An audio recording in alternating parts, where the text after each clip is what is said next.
अस्सलामु अलैकुम वरहमतुल्लाहि वबरकातुहू।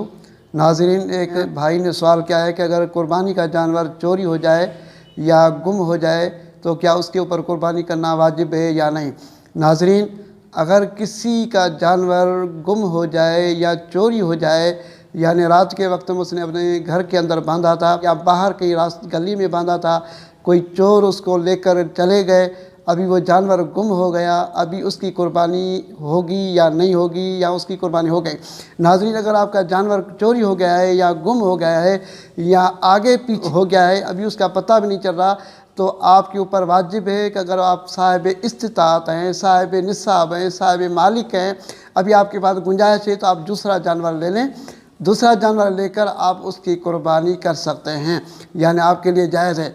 अगर आपके ऊपर कुर्बानी वाजिब नहीं थी, आपने थोड़े थोड़े पैसे कुर्बानी के जानवर के लिए यानी जमा किए थे, अभी आप नफली कुर्बानी करना चाह रहे थे, आप मालिक निसाब भी नहीं थे, साहिब हैसियत भी नहीं थे, यानी आपने थोड़े थोड़े पैसे जमा करके कुर्बानी का जानवर लिया, अभी आपका वो जानवर चोरी हो गया या गुम हो गया, अभी आपके ऊपर कुर्बानी करना वाजिब नहीं है, क्योंकि आप साहिब निसाब नहीं हैं।